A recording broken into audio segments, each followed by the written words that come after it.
es la meditación en el hinduismo y en el budismo. La meditación en el hinduismo, Vicente, ¿nos puedes decir algo sobre eso? Sí, últimamente siempre me llama la atención cuando alguien me pregunta, ¿qué tipo de meditación haces? Y me gusta decir que la meditación no es un hacer más, no es una acción entre otras. Al contrario, es dejar de hacer toda acción, no solo físicamente, sino también emocionalmente y mentalmente. Me gusta decir que meditar es descansar, descansar en el ser. Y el ser es una posible traducción del Atman, ese concepto tan central en todo el hinduismo. Con lo cual podríamos decir, para empezar, que meditar es básicamente abandonar toda identificación con el cuerpo, con las emociones, con los pensamientos, con la idea de yo, con el ego, con lo que hasta ahora nos hemos identificado, y consiste en descubrir nuestra identidad más profunda, que es el Atman, e instalarnos allí y vivir desde allí. Ahora bien, una vez dicho eso, lo que hago en el libro es analizar distintos tipos de meditación y recomiendo algunos de los textos, de las corrientes, de los autores principales del hinduismo y contextualizando un poco la meditación, explicar el sentido que tiene la meditación en ese contexto, sean las Upanishads, sea la Bhagavad Gita, sean los Yoga Sutras, sea Sri Aurobindo, por poner 4 ejemplos destacados. ¿Y qué te parece si nos hablas de cómo es la meditación en Aurobindo? Porque tú estuviste, Mm. también nosotros estuvimos allí en Pondicherry, en el ashram de Aurobindo, Ajá, pero tú estuviste allí 2 años, fue como también tu sí. maestro y tu despertador a la meditación, según tengo entendido. ¿Cómo es la meditación de Sri Aurobindo? Y primero, ¿quién es Sri Aurobindo?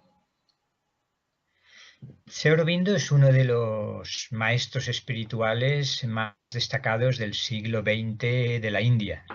A mí me gusta hablar de los distintos rostros de Sri Aurobindo, porque es un personaje muy completo, polifacético. Me gusta hablar del Sri Aurobindo poeta, empezó siendo poeta y terminó siendo poeta, del Sri Aurobindo político, porque llegó a comprometerse con la independencia de la India, del Imperio Británico, hasta convertirse en el líder del Partido Nacional Radical.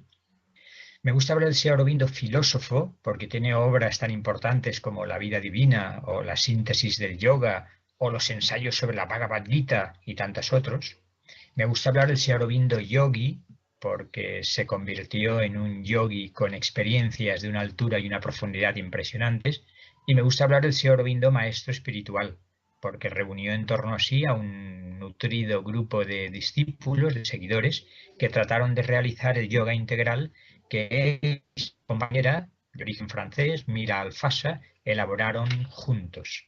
El yoga, un yoga integral, Purna Yoga, y un Vedanta integral, Purna Advaita.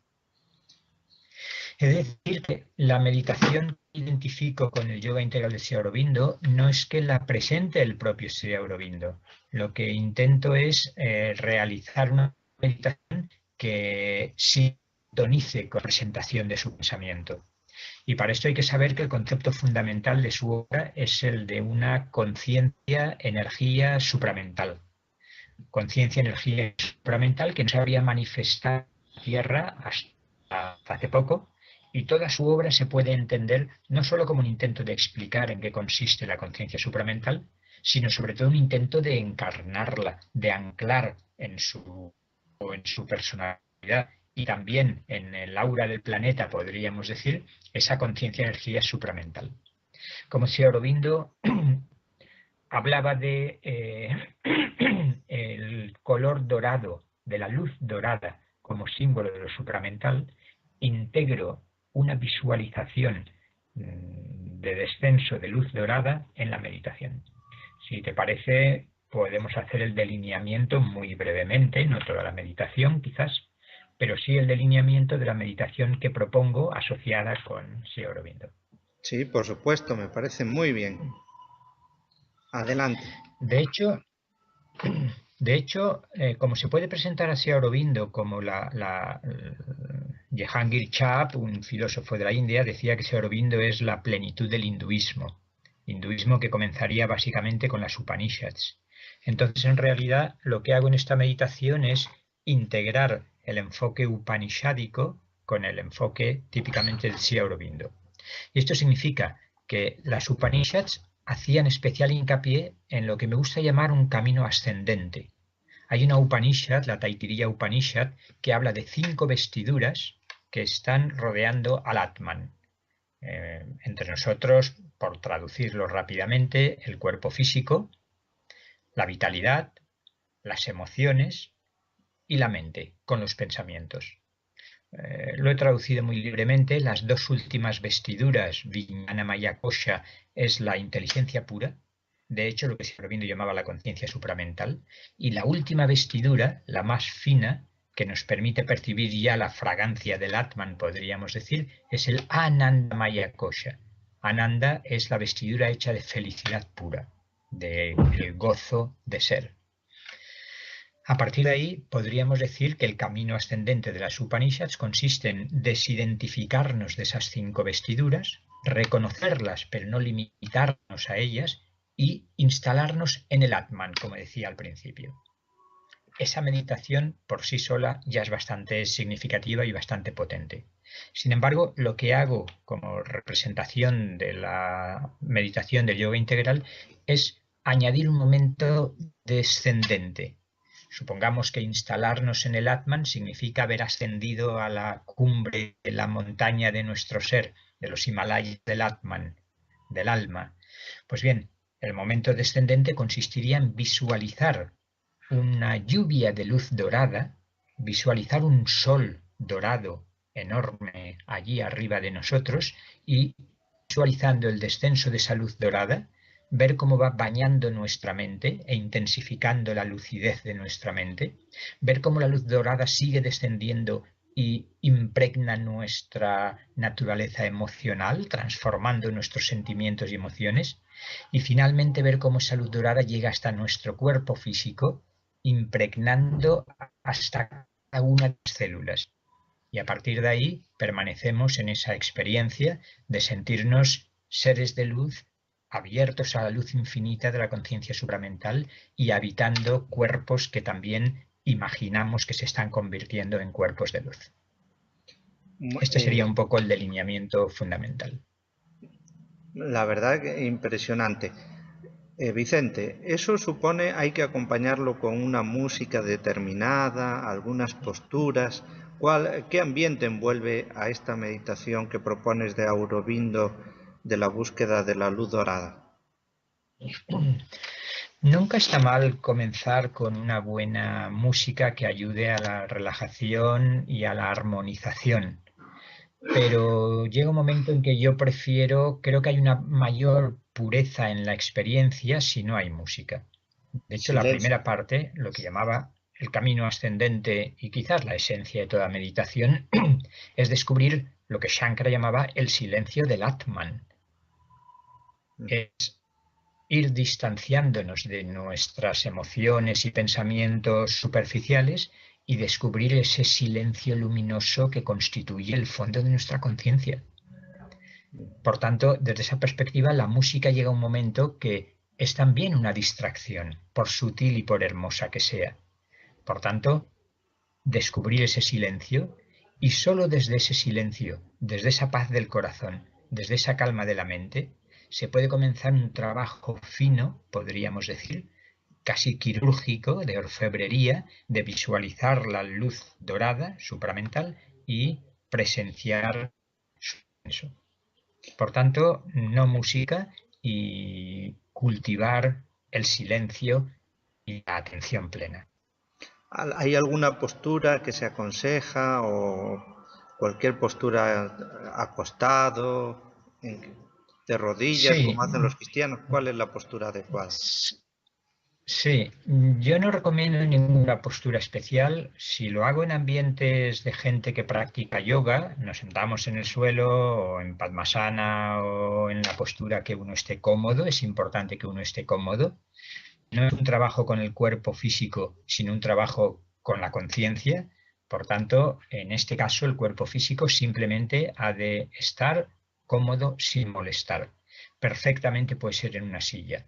Cuando es un auditorio que no está acostumbrado a yoga, en una silla, columna vertebral recta, las piernas mejor en ángulo recto y ojos se puede elegir entre abiertos o cerrados y a partir de ahí es más un trabajo interno con la conciencia que un trabajo con el cuerpo. Otra pregunta. A propósito de mantener la mente como sin, digamos, actividad, ¿eso no puede producir también que a veces entren cosas negativas o malas en la mente? ¿Cómo uno discierne o cómo hace para controlar y digamos que no entre lo negativo o que quede uno en blanco y que después quede perturbado? No sé. Sí, a mí no me gusta nada esa definición que popularmente se hace de dejar la mente en blanco. No se trata para nada de esto. La mente tiene su propia naturaleza, suele estar en movimiento y insistiría mucho en la experiencia de sentirse muy presente. Uno ha de estar muy presente en lo que está haciendo. Y aunque no esté haciendo una acción mental o física, sí que está manteniendo la atención. Ahora casi todo el mundo sabe que se ha puesto muy de moda una determinada meditación, que es el mindfulness, que se suele traducir como atención plena o conciencia plena. En realidad, esta actitud de atención plena es la esencia de toda meditación, no solo de esa meditación que procede del budismo y que se ha introducido incluso en hospitales y empresas y que está teniendo un gran éxito. Por tanto, dos ideas muy importantes. Lo fundamental de la meditación no es para nada que la mente se quede en blanco, y sí que es fundamental es sentirse muy presente. Yo estoy habitando mi cuerpo y mi mente. Estoy plenamente presente. Estoy muy atento a lo que está sucediendo. Y lo que está sucediendo, entre otras cosas, es que mi mente va generando pensamientos. Pero la magia, la alquimia de la meditación, lo que muestra es que por el hecho de yo estar atento, se va transformando la calidad de mi mente. Se va armonizando. No importa que siga habiendo pensamientos, pero sí que es importante que sucedan dos cosas. Una, se van calmando, la mente se va serenando y yo dejo de identificarme con los pensamientos. Para mí esta es una experiencia central en mi meditación. Descubrir que hemos vivido embotellados en nuestra mente, totalmente identificados, perdidos con los pensamientos. Y de repente, a fuerza de mantener la atención plena al transcurrir de los pensamientos, descubro que yo soy ese observador o esa observación atenta, lúcida, que está dándose cuenta de cómo los pensamientos aparecen y desaparecen. Por tanto, nada de intentar dejar la mente en blanco. Si los pensamientos llegan a cesar por completo durante un tiempo, cosa nada fácil, hay una sensación de presencia no dual, podríamos decir, que no dejamos espacio para que nada negativo entre. Al contrario, es el momento en que estoy tan plenamente presente, cuando entran pensamientos o emociones, es porque nos descuidamos, es justamente porque desciende la intensidad de nuestra conciencia. A mí me gusta explicar cómo en los distintos estados de conciencia vemos con mucha claridad que desde lo que llamamos el estado de vigilia es muy fácil descender en el nivel de nuestra conciencia y caer en un estado de semisueño. Y si seguimos descendiendo, caemos en un estado de sueño. Y cada vez hay menos conciencia, cada vez estamos presentes. Pues bien, la meditación es el camino inverso. No es que descienda nuestra conciencia hacia el semisueño, las ensoñaciones o el sueño, el dormir, sino que es una intensificación de nuestra conciencia. Una intensificación sin esfuerzo mental. Esto es muy importante. Me parece muy clarificador el ejemplo o la metáfora de una iluminación gradual. Mucha gente probablemente tiene en su hogar alguna lámpara que puede ir encendiendo cada vez más. Interiormente es muy similar. Descubrimos que estamos viviendo en la oscuridad y la confusión interior, en nuestra mente, en nuestra conciencia, y que la atención, como un rayo láser, va iluminando el espacio de nuestra conciencia. Por tanto, hay una gran presencia en ese espacio de la conciencia. No puede entrar nada que no sea luz pura. Es vivir mi mente como un campo de luz, que es lo que es en realidad. Y entonces uno descubre que los pensamientos son como volutas, como formas que se configuran a partir de ese campo de luz. Por tanto, ha de ser una experiencia de estar físicamente presente, de estar emocionalmente abierto, pero en paz, en serena felicidad, y de estar mentalmente muy lúcido. Es un estado de lucidez silenciosa. Precioso. ¿En Occidente hay algún parangón de este estilo de meditación? ¿Conoces algún caso? ¿O esto es algo propio de Oriente, este tipo de meditación? Yo creo en Occidente, en las distintas tradiciones místicas, hay cosas muy parecidas. Al menos en el cristianismo, en los padres del desierto, por ejemplo, hay meditaciones que podríamos llamar mántricas. No hemos hablado, uno de los tipos de meditación posible es la meditación con el mantra, un mantra como un sonido con una frecuencia vibratoria determinada que tiene un poderoso carácter transformador, y en la tradición cristiana lo hemos conocido. La repetición una frase, en su caso tomada del Evangelio en muchas ocasiones, o Señor, ten piedad de mí, por ejemplo, y repetición de esa frase hasta que la mente queda en silencio. De La oración del silencio. los En padres del Occidente desierto, muchos. los padres del desierto son también herederos de Oriente, ¿no? De alguna forma. Sí, del Oriente Occidental podríamos decir, ¿no? Bueno, Bueno, podríamos hablar muchísimo más, Vicente, pero no queremos robarte ya más tiempo porque yo creo que ha quedado claro la meditación de la luz dorada, la meditación en el hinduismo y algunos pasos para que la gente vaya también entrando en contacto con ese gran sabio que es Sri Aurobindo. Te agradecemos desde aquí, desde la Argentina, y seguimos en contacto para poder compartir contigo y tú nos puedas ir mostrando eso de tu riqueza y tus vivencias en Oriente y en la meditación. Muchísimas gracias, Vicente. Muchas gracias a vosotros. Ha sido un placer y lo será volver a vernos en cualquier momento. Hasta pronto.